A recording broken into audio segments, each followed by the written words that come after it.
Now, Relik, I want to come back to you. It's really no shock that internal divides here in Israel, they also remain till this day. Relik, do you think internal Israeli divisions have affected significantly enough the outcome of Israel's multiple wars, either in Gaza, Lebanon, or Iran? What do you make of the internal divisions? I think it hasn't affected the military activities at all. Hmm.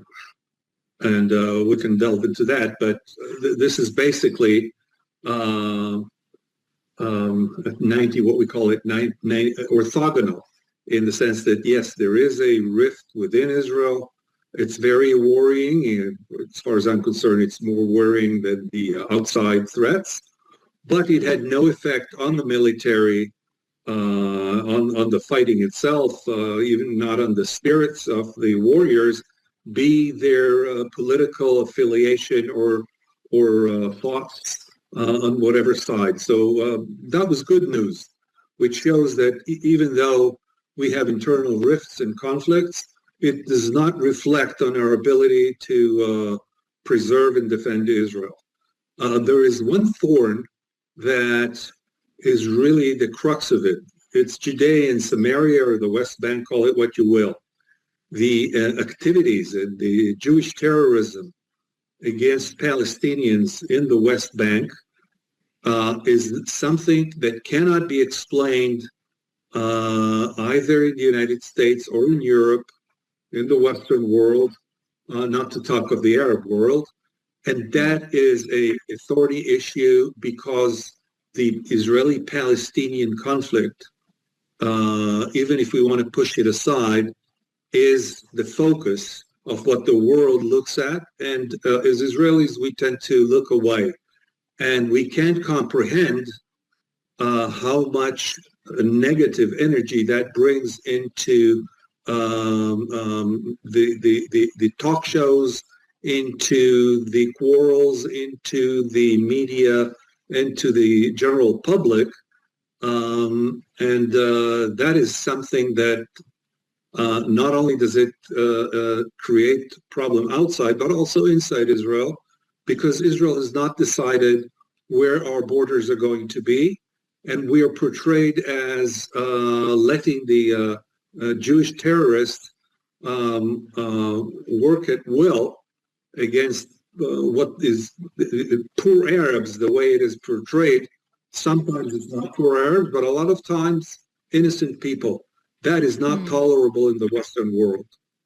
Yeah, and it's very often where, especially here in the Middle East, but also actually in the United States with campus protests, where the violent minority, the extremist minority, ends up capturing these headlines. Gerald, I'm curious, do you agree with Relik's assessment? Because I think it is worth noting that history has shown us that Israel often rallies in times of crisis, but those moments of unity, they can be short-lived. What do you think, Gerald? I'm going to start just by commenting that today is, in the Jewish calendar, the 17th day of Tammuz.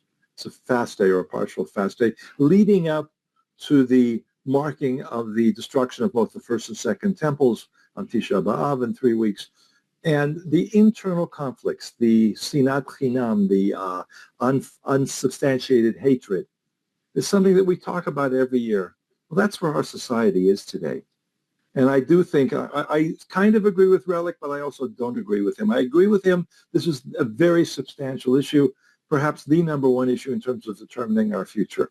But I do think it has affected, to some degree, the way in which, in a broad sense, not just the way the military responds, but also in terms of other areas, particularly the issues of the violence in Judea and Samaria, what they call the hilltop youths, and what sometimes is exaggerated and called settler violence, but it is. We see the pictures, and things are out of control there. And I think the lack of political competence that we have, many ministers, the government, the people around the prime minister, not in the military echelon, but in the civil echelon, the political echelon, at different positions, are not people who have the capability or perhaps even the interest to deal with these very important issues, very difficult issues. They are politicians who are focused primarily on their own constituencies, on getting into the next election, the primaries, all of that, or their small political parties. And those divisions, and they characterize not just the current government, but also the opposition. The divisions are very, very strong. And of course, also the fact that the burden of fighting falls on a smallish percentage, not a small percentage, Right. but let's say 70 or 80%, maybe less, of the available population. And the significant part of the population, we know who they are, they come up with all sorts of excuses for not being part of carrying their share of the burden. That's unacceptable. That is really a major point of conflict within Israeli society, of divisions, and we have to get over that. And I do not see the leadership that's capable of doing that now. And I think that's extremely important. So I worry about the spillover. Yes, it's relatively limited now, but it's going to get worse and worse unless we find solutions to that. And then it becomes also an issue that affects Israel's ability to defend itself. You can't defend yourself in terms of alliances and weapons and technology and cooperation and all sorts of other aspects of that if you're totally isolated in the world. And part of that isolation comes from ministers, politicians and others making statements and taking actions which present Israel in a way that even sympathetic politicians around the world and others can say, well, I can't really support Israel under those circumstances. We should be much more careful.